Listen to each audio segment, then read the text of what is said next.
Before I get into my review, I just want to let people know that I love this movie, and I cannot wait for Rogue One. Gareth Edwards directed this, and he's doing the Rogue One, a Star Wars story. And I truly think this is one of the most underrated films of the year of 2014, I believe.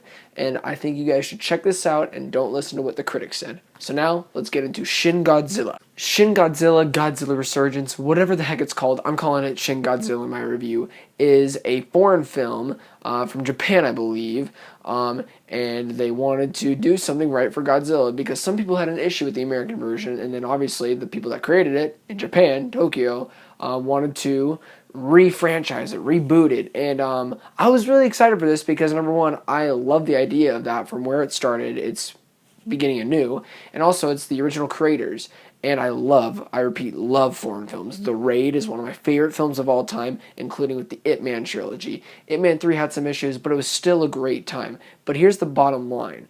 Did Godzilla hold up, and did the story and the cohesive flow of the film hold throughout the film?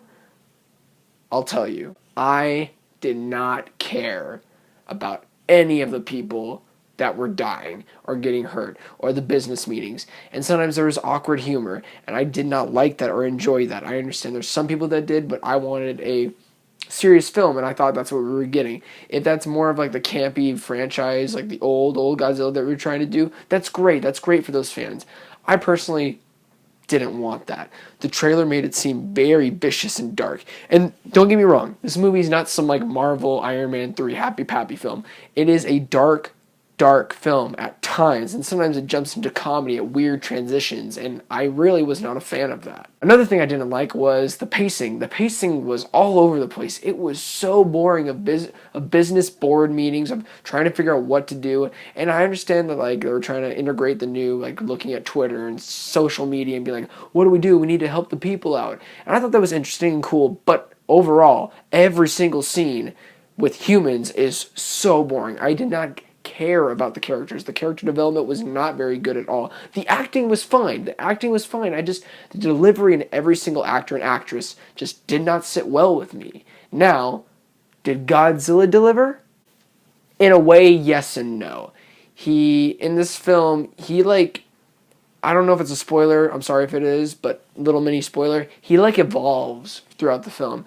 I honestly didn't think it was a Godzilla in the beginning because I was like, what the frick is that? And then it started to evolve, and it was really cool and interesting and a very different, weird, new concept of Godzilla, unless I don't know about that stuff, which is very interesting. But does he truly deliver, though? I don't think he did, because some people will say he did, but you can't base it off 2 scenes in a 2-hour film. And there's literally only 2 scenes in this film, a 5-minute sequence in each one, so only 10 minutes of a 2-hour film. I really, really was like, oh my god, this is awesome. And I know this is a low blow, but sometimes the CGI or the graphics or whatever, it did not hold for me at all. Comparing it to the Godzilla by Legendary Pictures, that movie looks like an Oscar-nominated film compared to the CGI in this Shin Godzilla. And I'm sorry if that's a low blow. I know that the production value is better in America than probably Japan, but still, it didn't work with me. But on to my positives after going through that heap of negatives. Godzilla had some really cool moments, like within the original American version Godzilla, where he breathes down his purple, blue, whatever, I forgot the color of it was in the movie, going down his whole entire body. This version, he literally opens his mouth in 3 different waves, and it's an atomic nuclear wave, and then turns from purple to fire, and it spreads all throughout the city. It was one of the sickest things I've seen, I think, this year. But does that make it a good film or boost up my grade? It sadly does not. So my positive was Godzilla in some scenes. My last positive is the score. And the score was really well done. It was very intense and dramatic. And I think whoever did it was a very good job. And I think it was based off an old original theme. And they brought it into this new film. And it was really cool. So that's kind of it for my positives, though. Overall thoughts.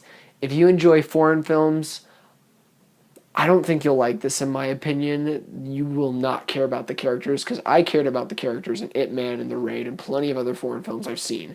It did not hit well on the screen. And the Godzilla scenes, 2 out of 5 or 6 of them was decent or good or great, but that doesn't make it a better film. So if you like Godzilla, I think you'll be slightly disappointed in this movie. I'm going to give Godzilla a solid 5.8 out of 10. I just couldn't get it up there in the positives, even though there were some really good scenes, and the only time we'll ever rent it is for $1 at Redbox to watch that scene on Blu-ray, and then I'm going to take it right back and not watch the rest of the hour and 40 minutes of it. I'm sorry, guys. I really hope you enjoyed this review of Shin Godzilla. Please don't forget to like and subscribe, and please don't forget to tell everyone about me, and last but not least, please don't forget to be blessed.